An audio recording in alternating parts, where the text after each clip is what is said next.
I remember the exact moment my life split in two. I was in the middle of hand-addressing wedding invitations, something my grandmother taught me to do with this beautiful cursive she'd perfected, when my phone buzzed. It was a text from my fiancé, Stephen. "We need to talk. I've found a new opportunity, and it's better for both of us if we cancel the wedding." I stared at that screen, my heartbeat thudding in my ears. Stephen and I had been together for 8 years, 8 crucial, defining years. We'd met as broke college sophomores, scrambling to buy textbooks, bonding over late-night study sessions fueled by instant ramen and cheap coffee. Together we dreamed about the future, a shared house, thriving careers, maybe even kids one day. Never in a million years did I imagine that our future would end in a text message. But there I was, 2 months before our wedding day, reading the words that shattered those 8 years. When Stephen finally had the guts to come see me in person, days later, mind you, I was seated in our living room, invitations spread out on the coffee table.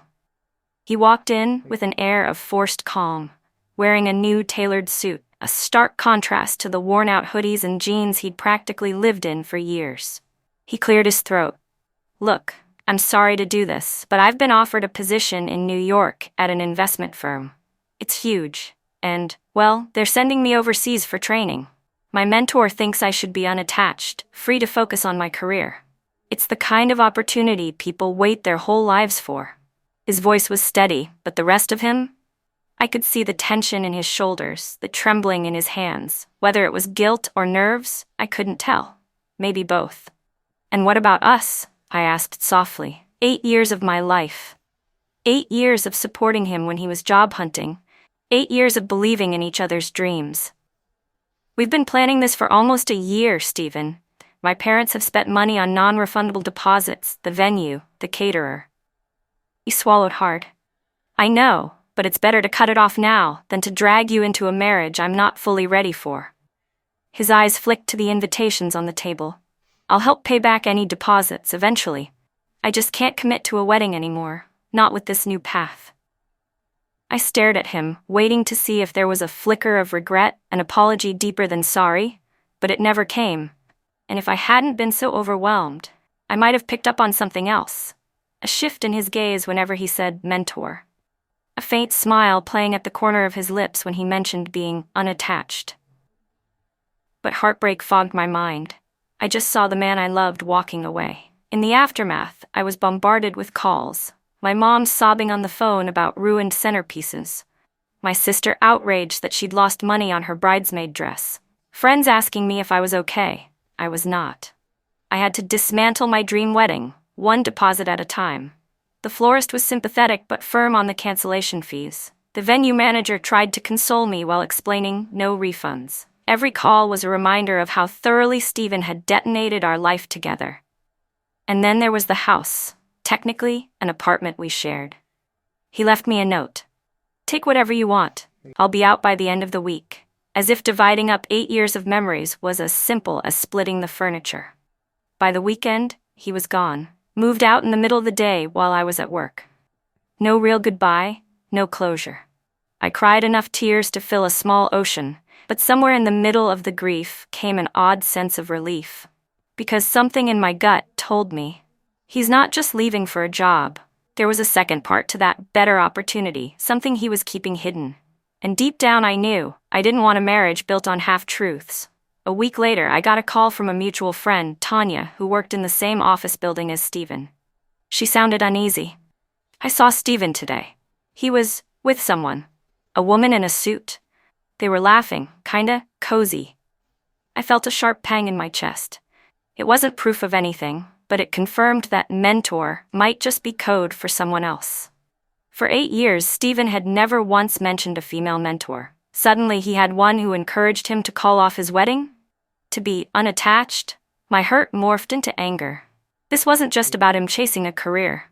He had a new fling, couched in fancy words like mentor and opportunity. And he had the nerve to frame it as some grand aspiration, while leaving me with canceled wedding bills.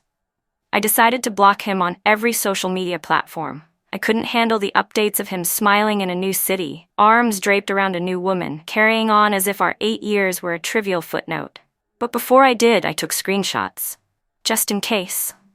My anger felt chaotic, but part of me wanted evidence. I wanted to remember exactly how cavalier he had been. My heartbreak didn't get to put my life on pause. I still had my job, an unremarkable 9 to 5 at a logistics company. I'd been the steady breadwinner at times when Stephen was between jobs, always championing his ambitions. Meanwhile, my own dreams had been left unformed. I realized I'd spent 8 years making room for his plans without fully exploring my own. A few months after the breakup, I was in the grocery store when I bumped into an old college friend, Dahlia. She was pushing a cart full of fresh produce, wearing a t-shirt with her company's logo, a small artisan bakery she'd started 2 years ago. It was thriving. She even had a partnership with a local boutique that sold her pastries. "You should come by sometime," she said with a grin, offering me a sample of a new pastry concept. It was unbelievably good. "I remember you used to bake all those killer brownies in the dorm kitchen. You still do?" It hit me like a jolt. I'd loved baking in college. It had been a stress relief, a creative outlet. Stephen used to joke about me opening a dessert shop, but I never took it seriously. Life just got busy. And I never thought about my own potential beyond being Stephen's supportive partner. That night, I opened an old cupboard to find my dusty mixing bowls and battered recipe notebook. I started experimenting again, just to see if the passion was still there. Within hours, the smell of chocolate and sugar enveloped my tiny kitchen, and I felt a spark of genuine joy for the first time in months. Baking became my therapy. I'd spend weekends perfecting recipes, sharing treats with neighbors and coworkers. They raved about my brownies, cookies, and cinnamon rolls. Word spread, and soon I had random people placing small orders for weekend parties. That's when Dahlia's ideas sank in. Could I do this for real? Could I open a bakery, maybe start small from home, just to see what happens? I wasn't naive enough to think I'd become an overnight success, but I had some savings. And ironically, because of the canceled wedding, and Stephen not reimbursing anything he'd promised, my family insisted I keep the leftover wedding funds they'd already allocated for me, telling me to spend it on something that makes you happy. I took the money and, with Dahlia's guidance, applied for a small business permit and started selling baked goods under a new brand name. Sweet second chances.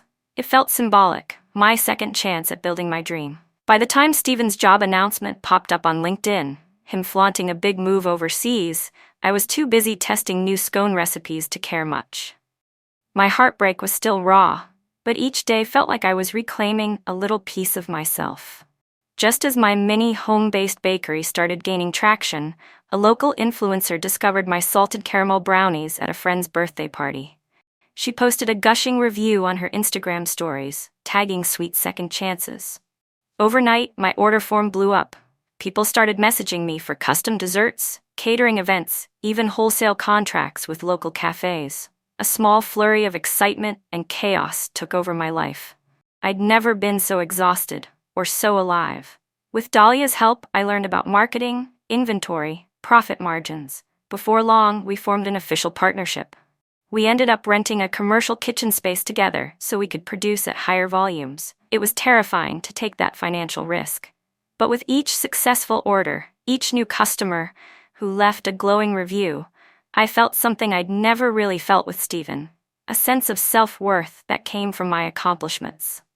About 6 months after Stephen left, I heard through the grapevine that he'd broken up with that so-called mentor. She was, in fact, a senior executive at the investment firm, and rumor had it their fling didn't last once she realized Stephen wasn't as driven as he'd claimed.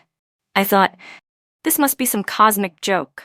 The guy who left me for a better opportunity got dumped by his opportunity. I tried not to dwell on it. My business was now too demanding and too fulfilling for me to care about his drama. But then one afternoon, as I finished packing a large order for a corporate luncheon, I glanced at my phone.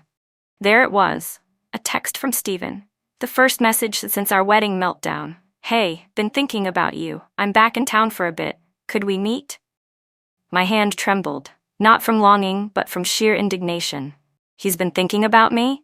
After stomping on my life and walking away? Now that his shiny fling ended, he wants to see me?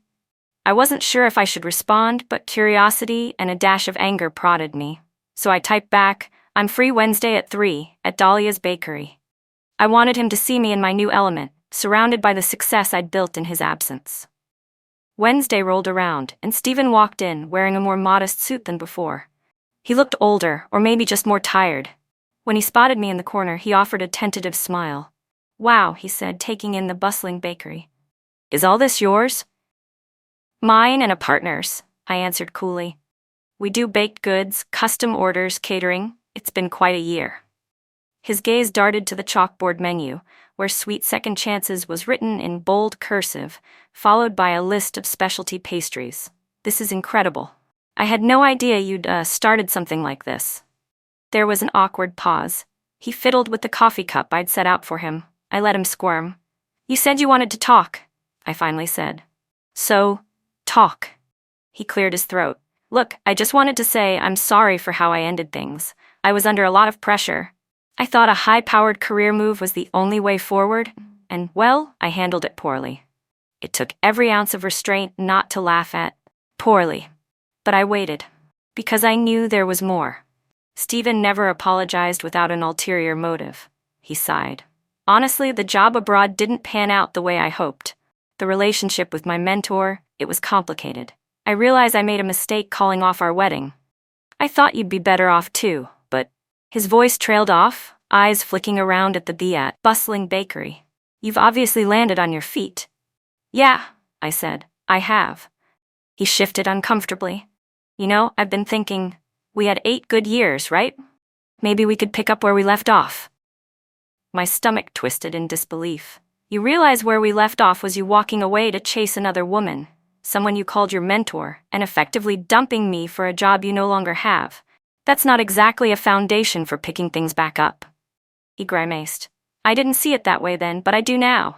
I was scared of committing, afraid I'd never reach my potential. I was wrong. You're all I ever wanted, Rachel."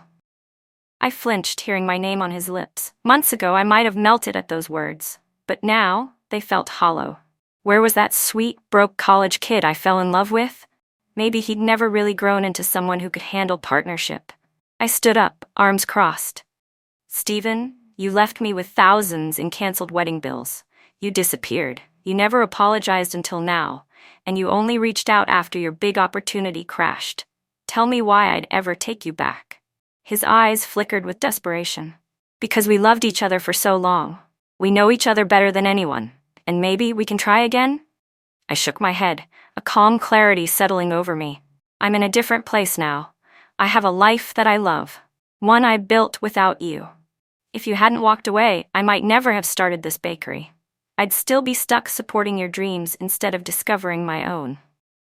Stephen opened his mouth, but I held up a hand. "I wasn't finished. You assumed there was nothing more for me beyond being your doting fiancé. You had no clue what I was capable of. That's what hurts the most. You never saw me as an equal partner with goals and potential of my own. You only saw me as a placeholder." He leaned in, desperation etched on his face. "I see you now. I'm proud of you. Please, can we at least talk more?" I slid a small box of salted caramel brownies across the table, ironically, the same flavor that had put my bakery on the map. "These are on the house," I said softly. "But as for us, I'm afraid that chapter's closed." His shoulders slumped in resignation. He took the box like a peace offering, but the sadness in his eyes spoke volumes. With a final nod, he left.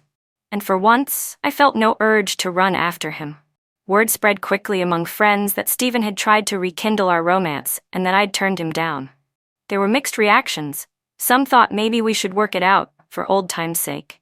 Others were thrilled I'd stayed strong. But for me, it wasn't about bitterness or revenge. It was about standing firm in my worth. For 8 years, I'd poured everything into Stephen's journey, forgetting I had my own. When he left, it hurt more than I could describe, but it forced me to confront all the potential I'd ignored in myself. That year, Sweet Second Chances grew beyond my wildest dreams. We secured a couple of major corporate accounts, started distributing pastries to upscale cafes, and even ran a weekend pop-up shop that sold out in hours. My personal life blossomed too. It was as though, once I stopped defining myself by a relationship, I finally had space to figure out who I really was. I reconnected with old college friends, took a trip to Europe, something Stephen and I had talked about but never did.